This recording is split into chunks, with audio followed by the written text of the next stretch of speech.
colonial imperialism, which taught us some ideas that were not true about you. You were trained to be maids and yardmen and farmers and workers on plantations and serving tea and cooking for people. You were not trained to own a business and build a company and lead a country and buy your own oil field or invest in your own gold mine. It's always somebody else doing it, because you've been trained that you cannot and should not try to own an oil company. And so we accept the idea. So our philosophy says we cannot own that. So we have been trained to be an employee, not an employer. As a matter of fact, we've been so brainwashed by the wrong philosophy that we are afraid to own things. We are afraid of success.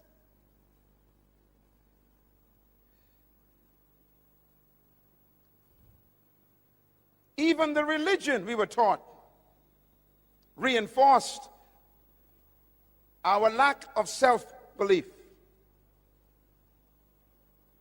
You know what you were taught for the last 100 years in religion. Your doctrine came from another country. Your belief system was imported by people who owned your forefathers. And they taught us songs to sing, didn't they? Songs like, I got a shoe, you got a shoe. All of God's people got a shoe. When I get to heaven, I'll put on my shoe. I'll walk all over God's heaven. Interesting song. So the enslaved, oppressed person sang that song. And they sang it to the master, the oppressor. They said to the master, I got a shoe and you got a shoe. Both of us are God's people. We got shoes. You wear yours now, I'll wear mine in heaven. That's a dumb song. But we sang that in churches and believed it. And even had the spirit on it. I got a shoe. That's a dumb song. What you're telling the master is, you prosper now, I'll stay poor now, I'll be rich later.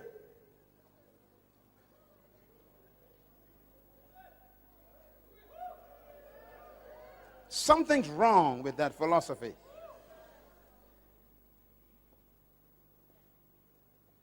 And so they make us afraid of prosperity.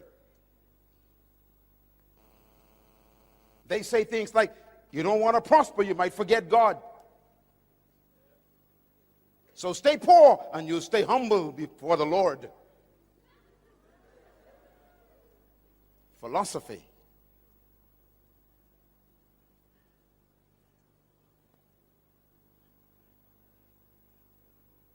As a man thinks, so he leads. So the pastor who comes out of that philosophy preaches to his people. Stay away from politics. Stay away from money. Stay away from power. Stay away from influence. Just hang on until Jesus comes.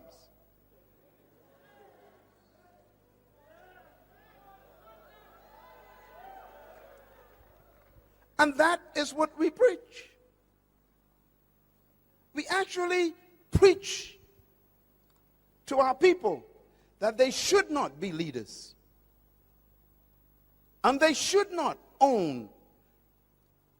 And they should not have influence. And that's why the Creator sent me to talk to my cousin. You are a ruler. You are a owner. You are an employer. You can run any business.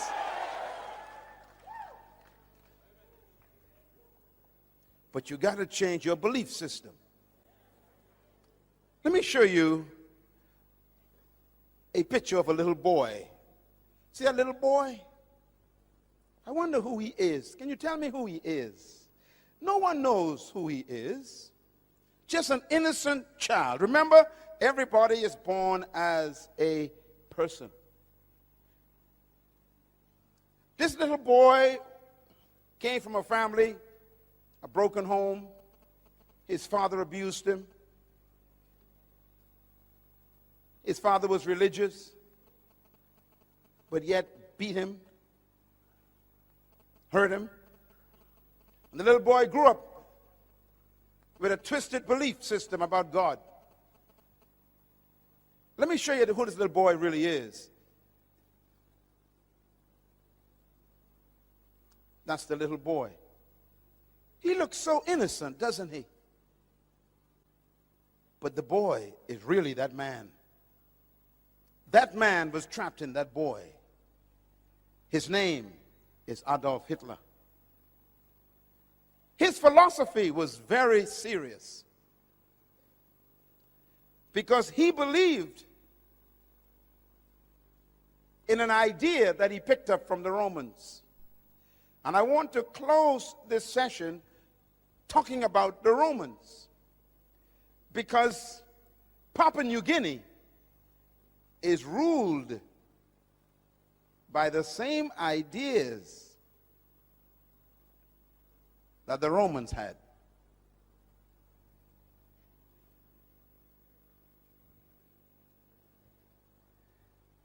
Hitler believed that he was born and chosen by God to restore the Roman Empire. He believed that. He believed that he was created and born to bring back the glory of Rome, and therefore he had to subdue all of Europe, because Rome ruled the whole world from Africa all the way to England. Rome was the most powerful empire and kingdom in history. Rome was the first kingdom to colonize the whole world. No kingdom has ever arisen to be greater than Rome. Rome was the most successful colonization process in history. Rome ruled the whole known world of Europe. And Hitler believed that he was born to restore the glory of Rome. He called it Mein Kampf.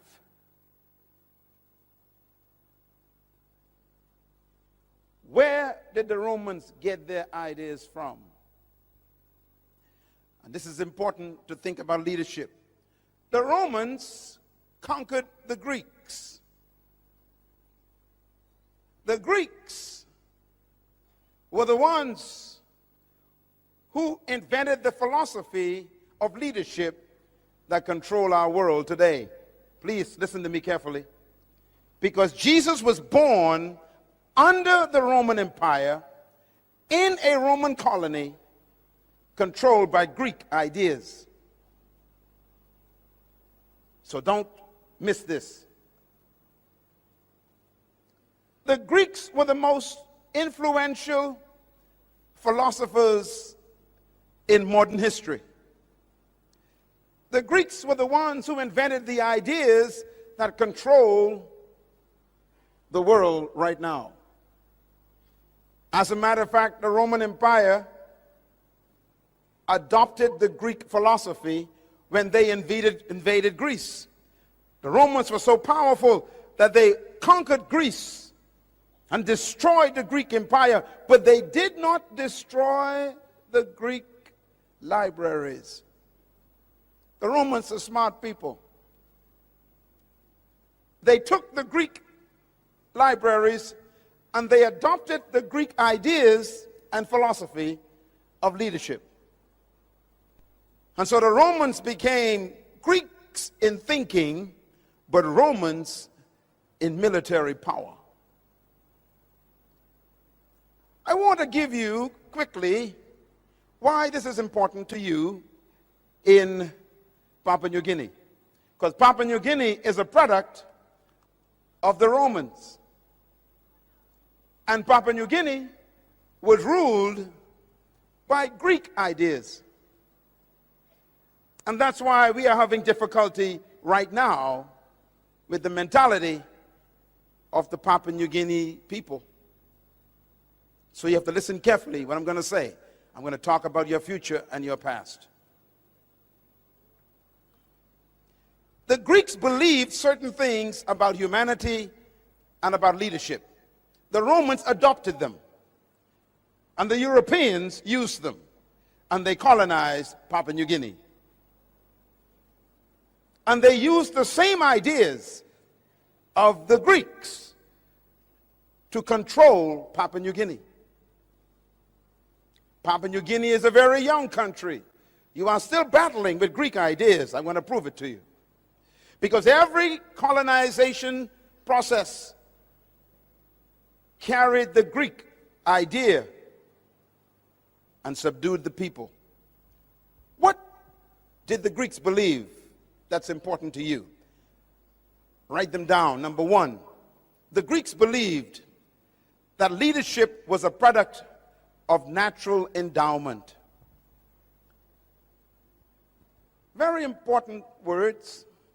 The Greeks believed that leadership was a product of natural endowment. What does this mean? Some of you know about the Greek philosophers who changed the history of the world. Let me give you a few of their names. Plato, very powerful Greek thinker. Aristotle, very powerful Greek philosopher. Socrates, a very powerful Greek thinker. These are the kinds of thinkers who gave their ideas that control the world today. I always tell people that the world is ruled by dead men.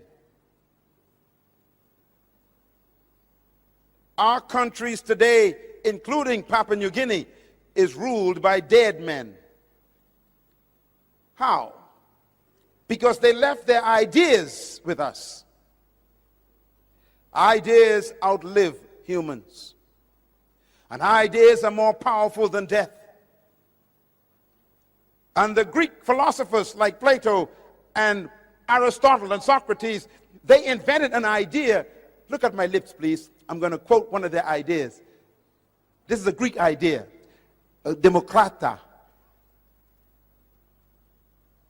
Demokrata is a Greek word. The Greeks invented the idea of democracy. Democracy is not from the Bible, it's from Greece.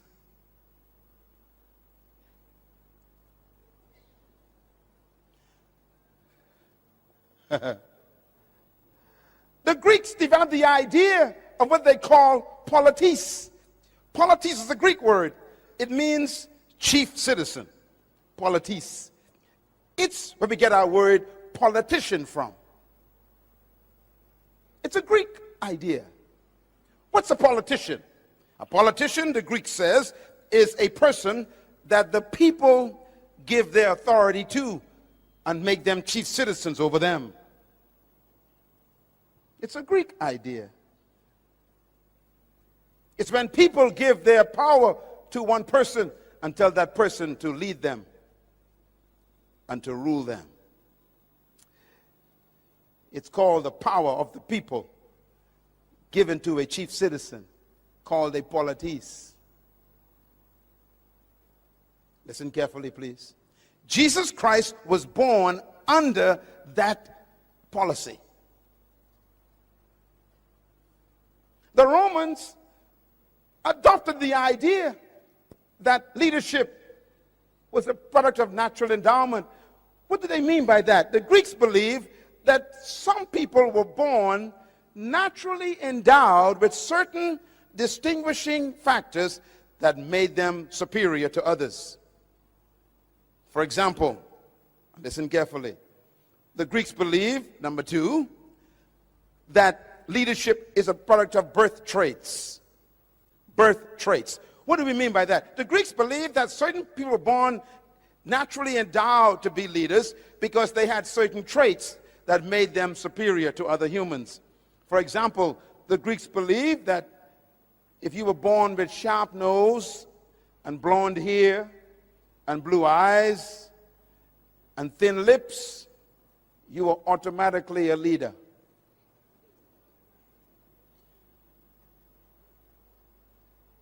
You can read this on the internet if you want to. It's all there. The Greeks believed that if you were born with fair skin, that means if your skin was light, fair, and you had sharp nose and blue eyes, and your hair was yellow or blonde, you were naturally a leader.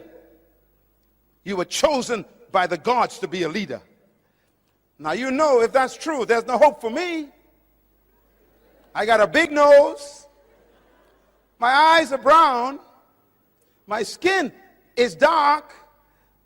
And my hair ain't blonde. So the Greek says if you were born without sharp nose and light skin and blue eyes and blonde hair, then you were automatically a slave.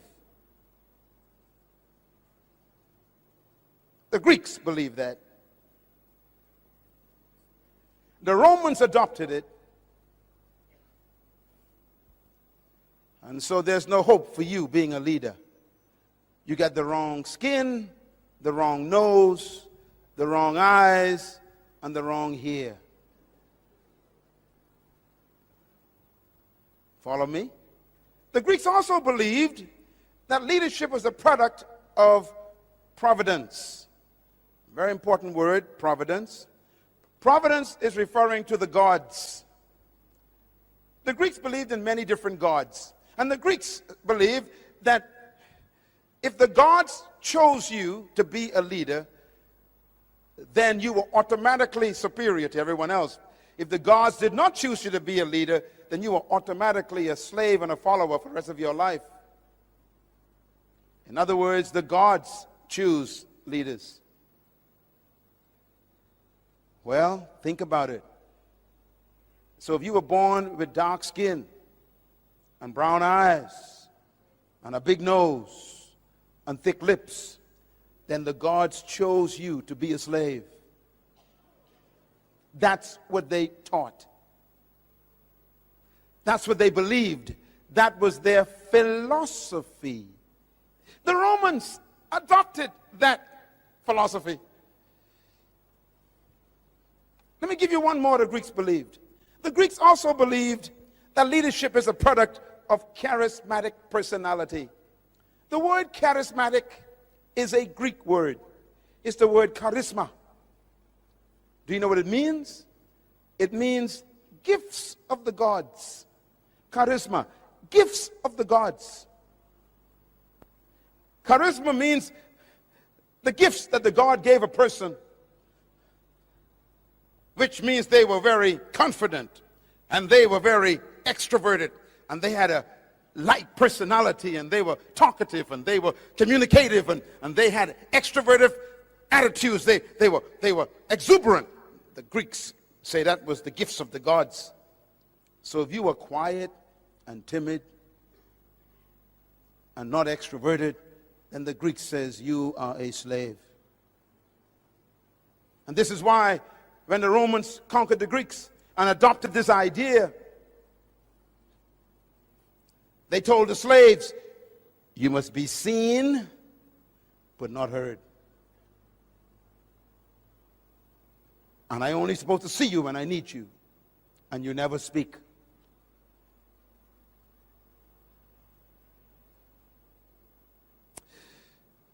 Leadership ideas. And finally, they believed that leadership was reserved for an elite group of people who were destined to be leaders in the world, and the rest of us were destined to be followers. I'm trying to teach you something that's very serious, because the Romans adopted these ideas and made them their culture. The Romans conquered all of Europe, from Africa to Scotland. They conquered the whole of Europe, and they implemented their ideas. So when they met people who were not like them, who didn't have blonde hair, or light skin, or sharp nose, or blue eyes, then they automatically considered them subhumans. The Romans used the word for themselves. They said, we are superior, chosen by the gods. They called themselves the Aryan race.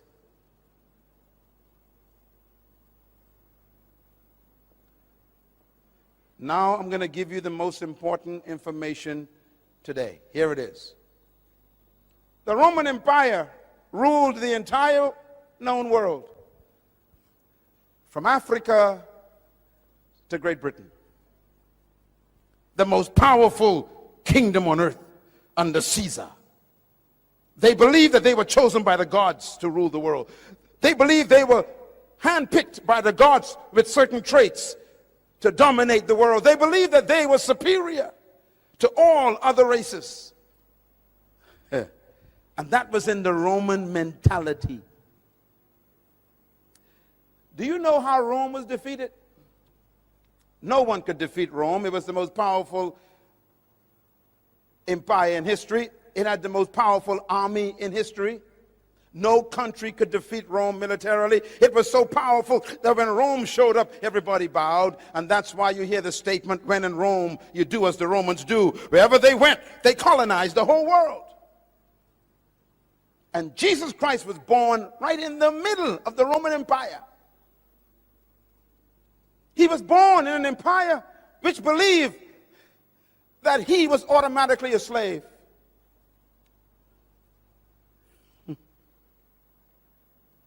And that's why they treated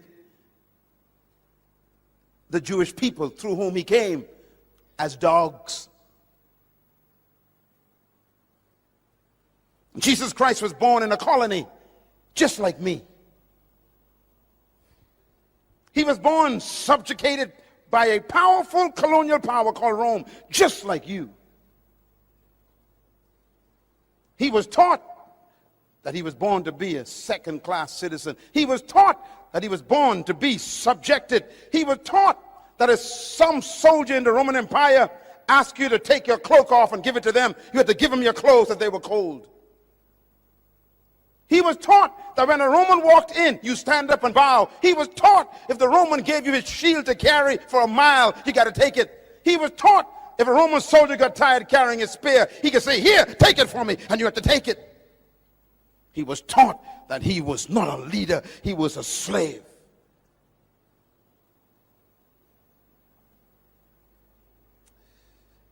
He was born in a colony,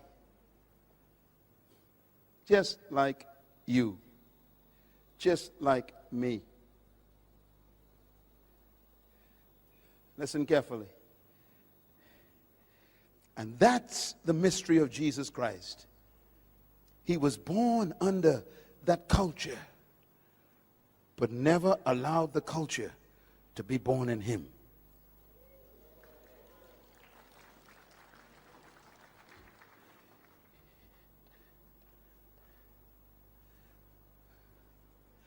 Let me explain Papua New Guinea.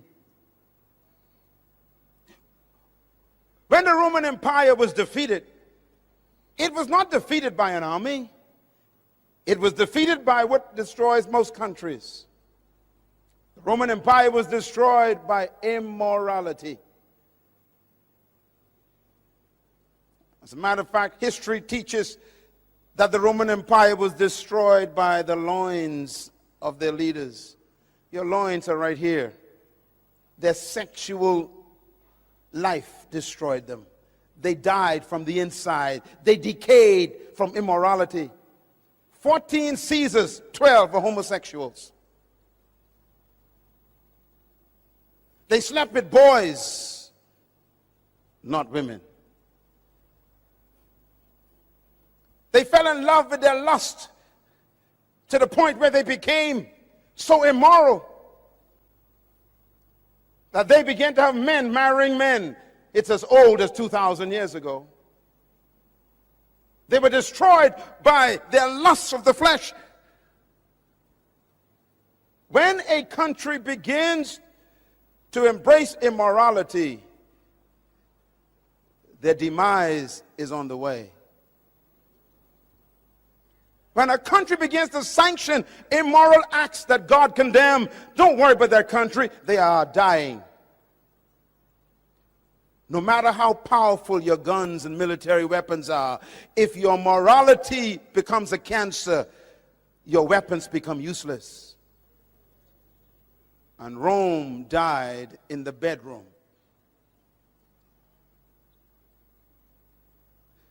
And so the Roman Empire fell apart. It broke up through strife. Look at me, please. This is important. When the Roman Empire fell apart, it broke up into small little kingdoms. It used to be one kingdom, but now it became many kingdoms. Let me name some of the kingdoms that the Roman Empire became. There was a kingdom called Franco. We call it France today. That was a Roman kingdom. The second kingdom was Spanian. We call it Spain today. It's a Roman kingdom. Another kingdom was called Portugal. We call it Portugal today. It was a Roman kingdom. Another kingdom that came from the Roman Empire was Anglo-Britannia. Anglo-Britannia. Great Britain is a Roman kingdom.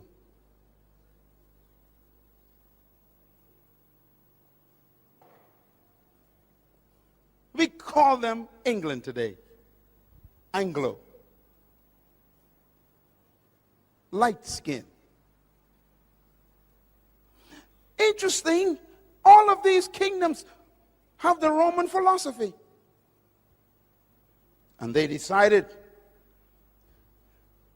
to expand their kingdoms. And so the French and the Spanish and the Portuguese and the British send their ships out. They are Roman in their minds, Greek in their thinking, and they come to take over territories.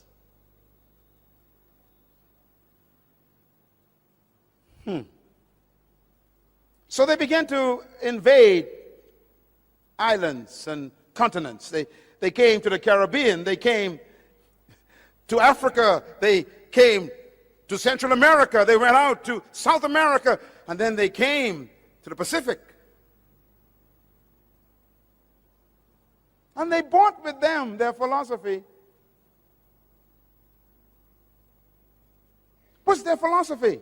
Greek. What does the Greek teach?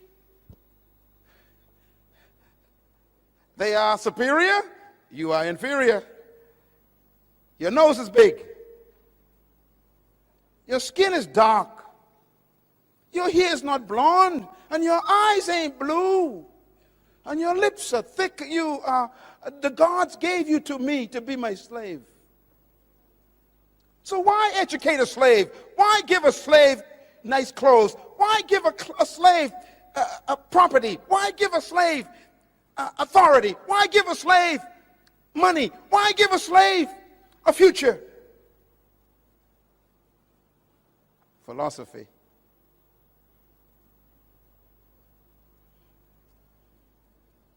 And so is the story of colonization. It's easy to sell a slave. After all, they're not chosen by the gods. Now, let me say something very quickly before I wrap this up. Every philosophy comes from an ideology. Ideology means ideas. Every ideology needs a theology to justify it. So every time there's a philosophy and an ideology, there must be a theology to give it credibility. And this is why religion was used to even justify the ideology of superiority. Do you know what they taught us when I was a child? They said to me, "You fell out of the sky." We had no idea where we came from. We were taken away from our homeland, and we had no history. And we'd ask the white teacher, "Where did we come from?" And they would say, "You fell out of the sky. You have no heritage. You are one of the fallen angels." Theology. They say, look, the Bible says that the beasts of the field shall carry water for you. You are the beast that God talked about. You will carry water for me. And they would teach this in Sunday school. Philosophy.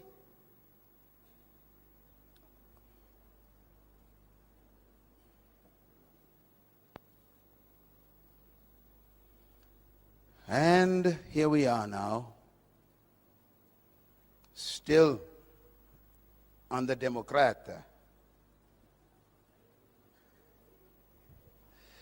200 years of conviction that you are not equal to others. 200 years of miseducation that you cannot think sophisticatedly. 200 years of believing that others with certain traits are much more superior and more intelligent and better than you. Philosophy. And so they say, you must be quiet. You cannot speak much. You're not supposed to express your ideas. You keep your thoughts to yourself. Just make tea. You're not supposed to speak up when you see something going wrong. How dare you? You're not smart enough to see what is wrong.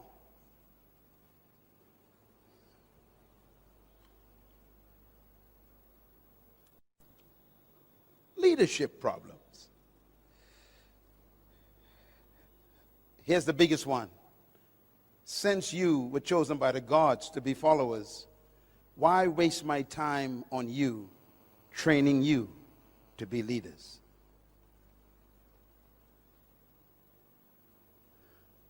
So if you study all the colonies in history, including mine, where I'm from, the colonizers never trained leaders. And what's amazing is when they finally abandon and leave you, they expect you to fail. And that's why they leave. They always say, well, of course, there are more of you than us, so we're going to get out of here in case you kill us. But we know you can't lead anyhow, so your country will fail. So they expect you to fail. Well, I don't understand that, because if you didn't train me, how can I succeed? And when you do fail, then they blame you and say, see, I told you, you ain't intelligent enough to succeed. They forget that my failure is proof of their failure.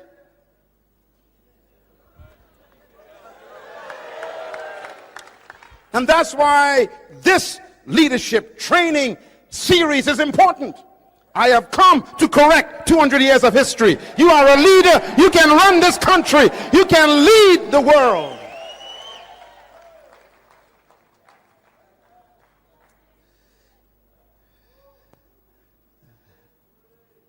Take a deep breath. Tell your neighbor, I was born to lead. Clap.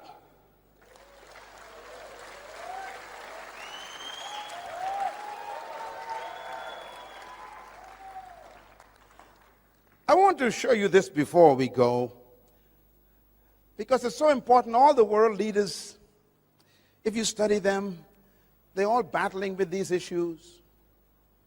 And by the way, in one of my books, I did research on what happens to a people who have been oppressed for over 100 years. And I discovered that they all have the same problems. I used a case study of the children of Israel in Egypt. They were oppressed for 430 years. And when they finally came out of Egypt, they couldn't get Egypt out of them. And as soon as they got independence, or should I say deliverance from Egypt, under Moses was their leader, and even Moses had psychological problems. Remember, he was born in Egypt.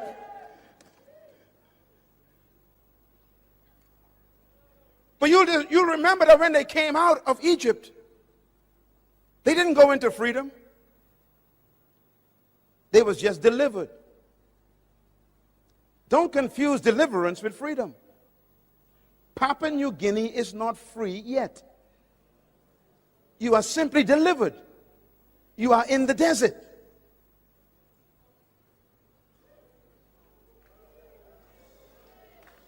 And why does God take you to the desert? Because he doesn't want you to go into the promised land with Egypt in your mind.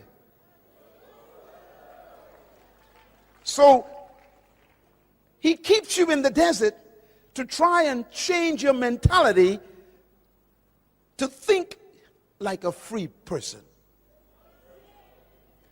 Don't ever confuse independence with freedom. Independence is an opportunity to become free. It is not freedom.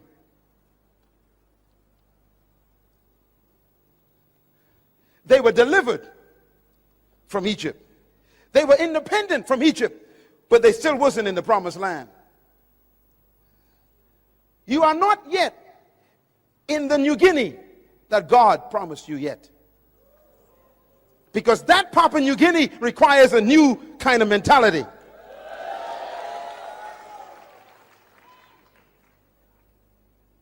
One day, my wife and I went to Egypt to visit, and we were in Israel for 10 days, and we caught our flight from Israel to Egypt.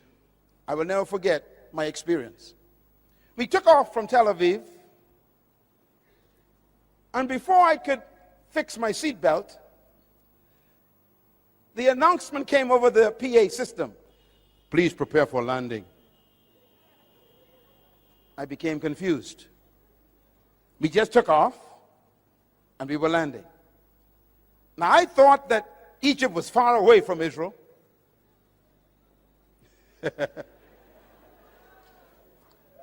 And so I became confused. I said to the flight attendant, I said, excuse me, ma'am, is there a problem? She said, why? I said, why are we landing? She said, we are about to enter Cairo, Egypt. I said, but we just took off from Israel. She said, yes, sir. I said, but we didn't fly. She said, I know. I said, we're landing. She said, yes, we're landing. I said, wait a minute, only been 20 minutes. She says, yes. I said, wait a minute, lady. I was in Israel. That's Canaan, the promised land. And in 20 minutes, I'm in Egypt. She said, yes. I became confused. I started calculating. Let's see. 40 years.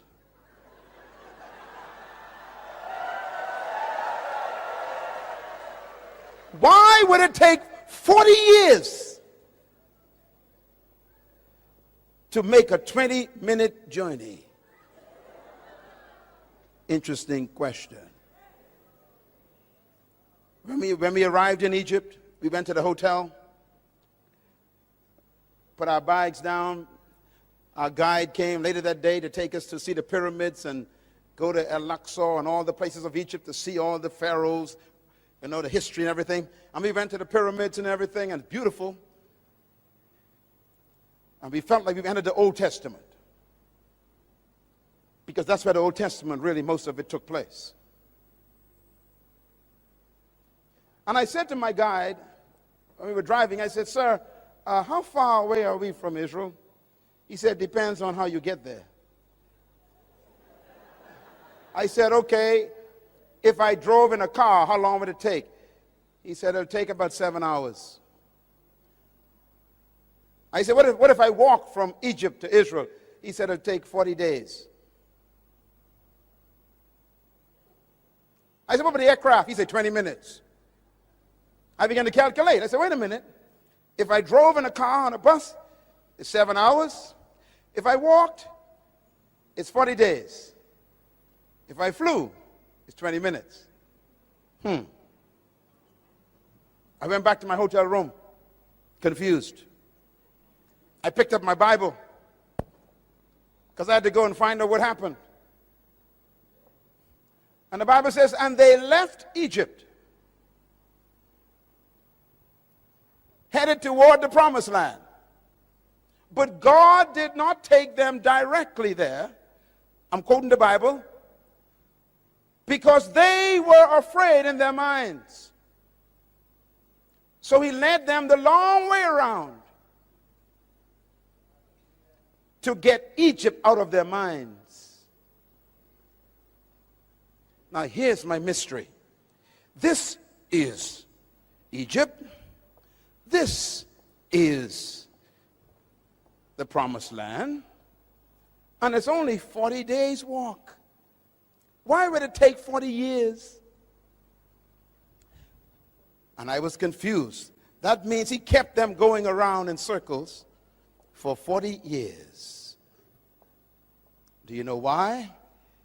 Because they kept telling Moses, "We want to go back." At least we knew where onions came from. We knew where garlic. There were pots of food in Egypt. Let's go back to the British way. It's too hard to run your own country. It's too difficult to take responsibility for your own future. Take us back to a place where other people ran our lives. We didn't have to think. Take us back where they provided peanut butter and cheese.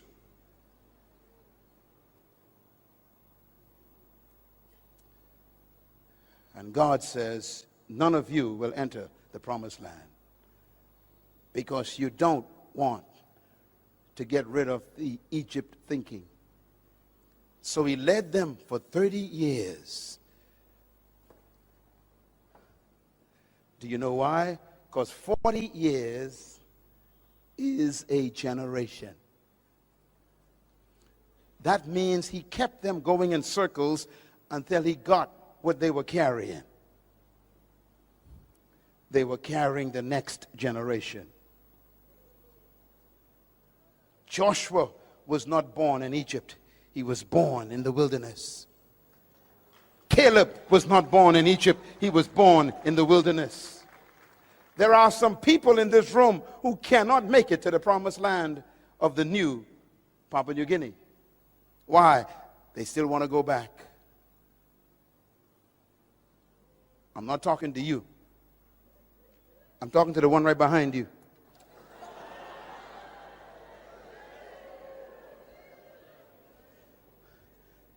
And this is why the young generation is the hope of Papua New Guinea. And I say to the older members of this great country, ask God to change your mind. Ask him to deliver you from the scent of oppression. Ask him to give you a miracle, not in your body, but in your mind. Because their mind kept them out of the promised land. It's amazing. God healed their body, but never took them to the promised land. He fed them food, but never took them to the promised land. He kept their clothes for 40 years, but never took them to the promised land. In other words, God will preserve you until he gets what you want from you, and then he'll kill you. If you don't want to change your mentality, he'll bury you in the desert.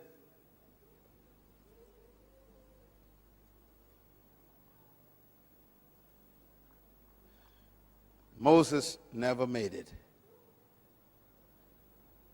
Not even Moses made it.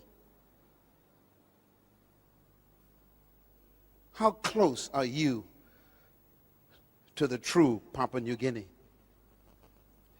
Can you see it? You know, 2 hours ago, I was sitting with your Prime Minister. We spent almost an hour together today. And I asked him a question 3 times. Same question. I said, Mr. Prime Minister, what is your vision for Papua New Guinea? What do you see as the new Papua New Guinea?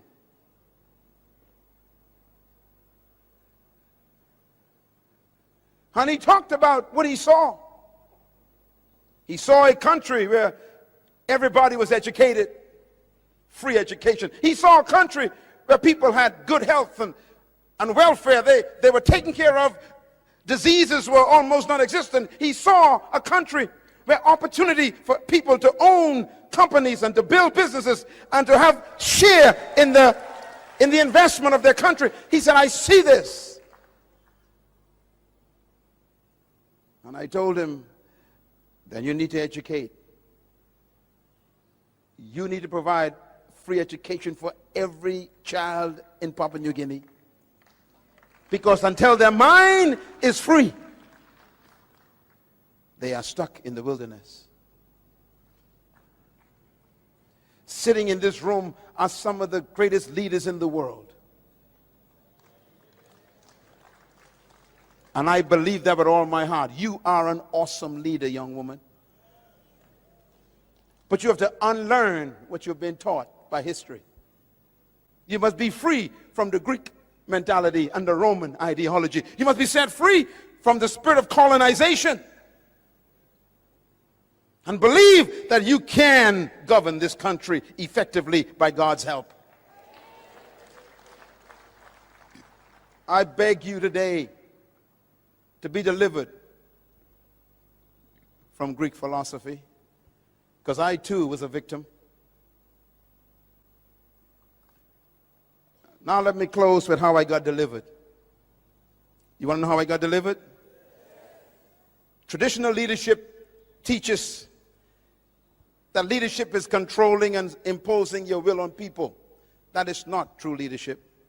Secular leadership says that leadership is management of people. Leadership means you are superior to the followers. They teach that leadership means that you are served by your followers. They teach that leadership is measured by how many people serve you. This is not leadership.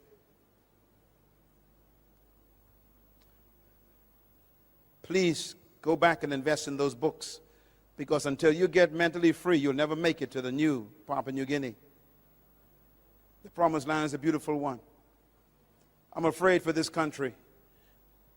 This country has so much wealth in it now that we need true leaders to govern it. And that's why you're here today. Maybe God is preparing you to go into political life, to govern this country in the fear of God, intellectually stimulated by the truth about yourself, where you do not harm people for your own private ambition. Here's my philosophy of leadership. It's opposite to the Romans. Number one, I believe that trapped in every follower is a hidden leader. Number two, I believe that every human being was created to lead and designed to dominate.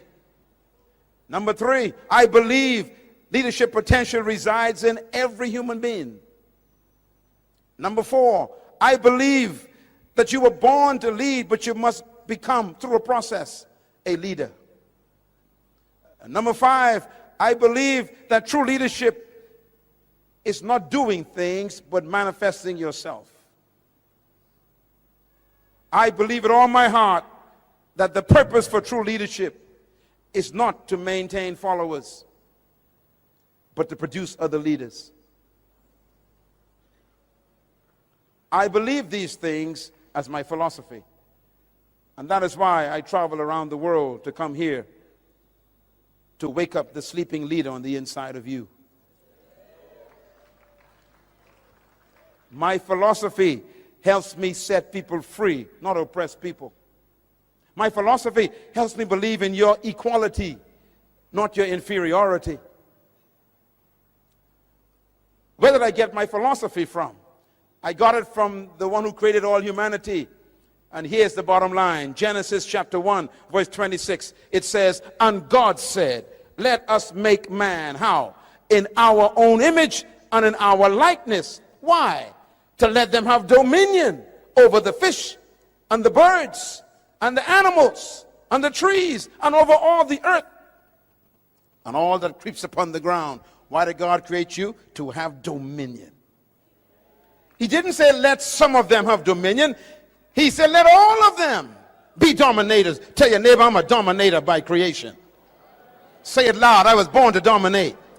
Shout it loud, I was born to dominate. Tell your neighbor, I'm a dominator by birth. Tell your neighbor, I was designed to dominate. Come on, say it loud, I was born to dominate. God said let them have dominion over the earth. So the purpose for your creation is dominion. And therefore, dominion is the most important word to you. Verse 27 says, so God created man in his own image. Watch this. Male and female created he them. And God blessed them and said unto them, have dominion. That means male and female are equal before God. And they are both dominators. Clap your hands anyhow.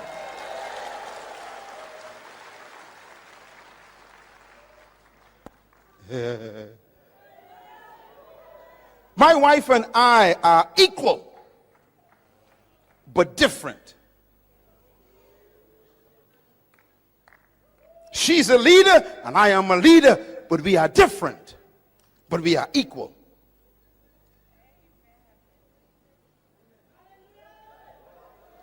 Male and female created he them, and God blessed them and said unto them, both of them, have dominion. In other words, the word dominion is an important word. It tells you why you were created.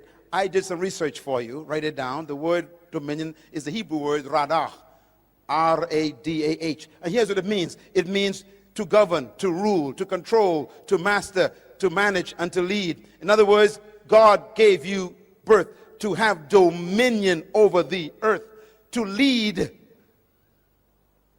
And here's the bottom line. If God created you to have dominion, which means to govern, to rule, to control, to lead, to master, then that means he built into you the ability to do it. God built into the seed the ability to become a tree. But the seed could die as a seed.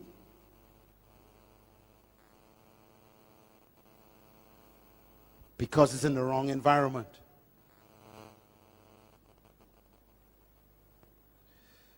For 180 years, some of our countries have been in the wrong environment.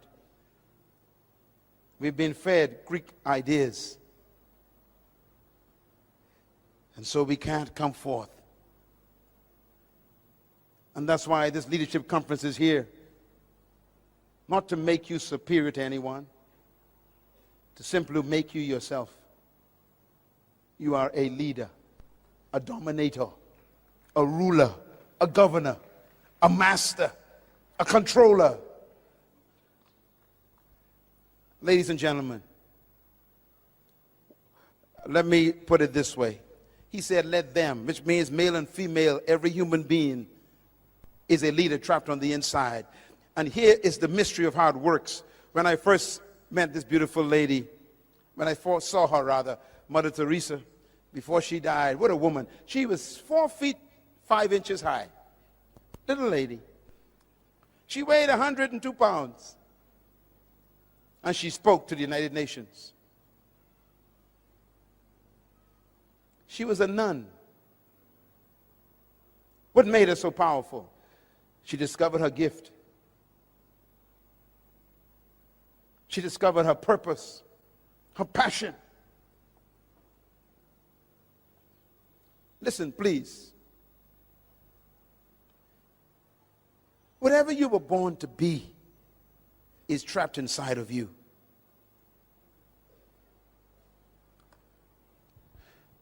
If you notice what God did,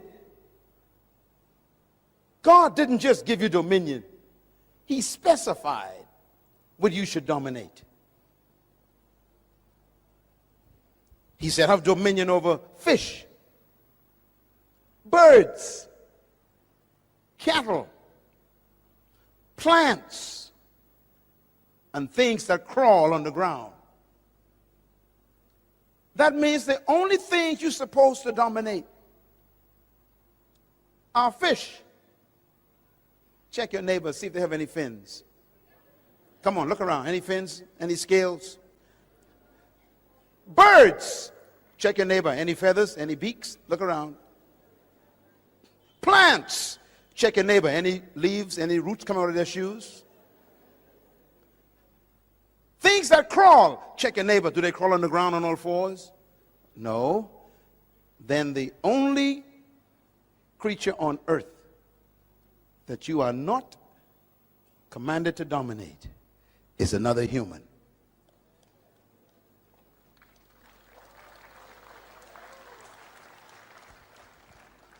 And that is why, in order for slavery to work, they must reduce you from being a human.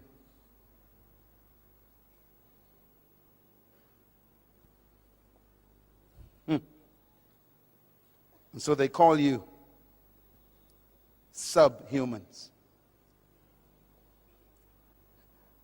Highly developed monkeys. Sophisticated chimpanzees. Intelligent gorillas. They just don't want to make you a man, a human. Why? If you're a human, they can't dominate you.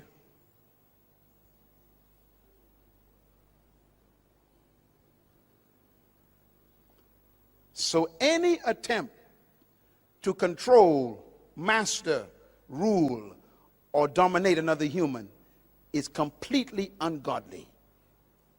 That includes even a pastor trying to dominate his members. You are not supposed to control your members. They are not your property.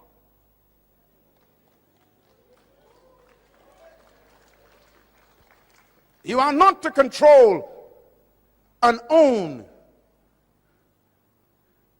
anyone in your company.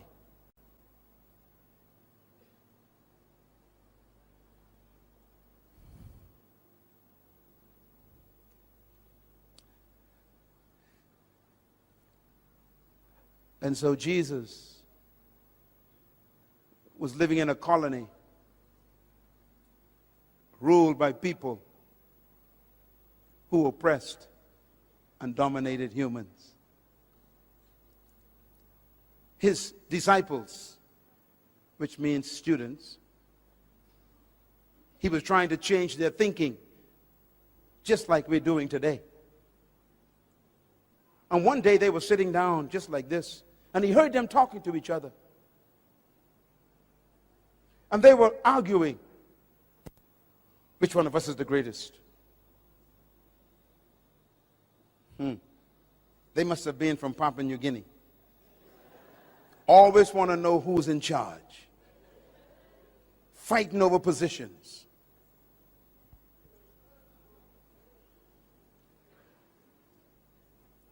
And he said to them, what are you discussing? He heard them. And they were so embarrassed. He said, are you asking who's the greatest among you? And the Bible says he called a little child. He says, come, baby.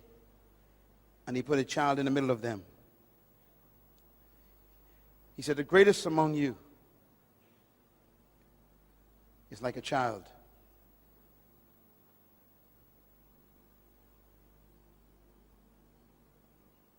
A child never desires power.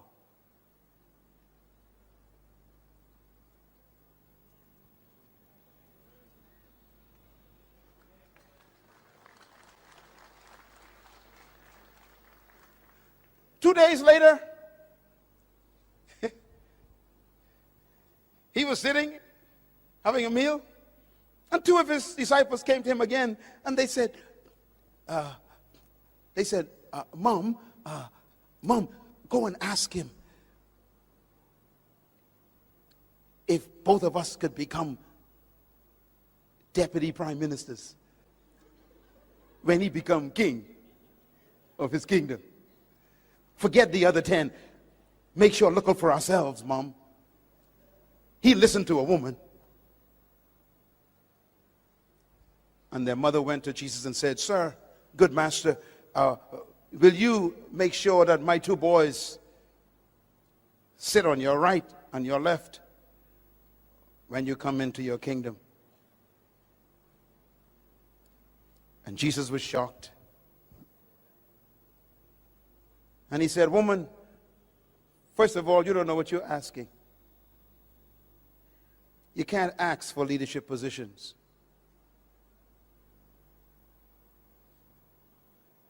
He said, secondly, you shouldn't try to be like other people because you couldn't drink the cup they drink. The word cup means price. You couldn't pay the price for their position. Never be jealous of someone because you don't know what it cost them to get where they are. Can you drink the cup they drink?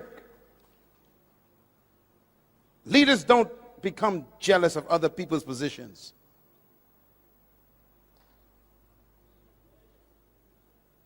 And then he said these words.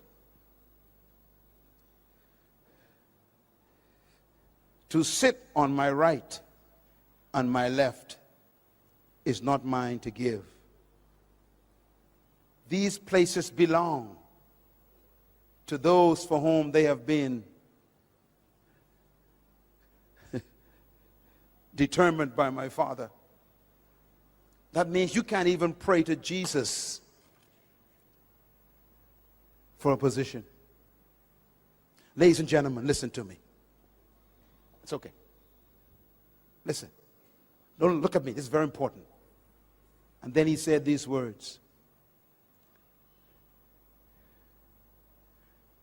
You know that the Romans and the Greeks, I'm quoting Matthew chapter 20.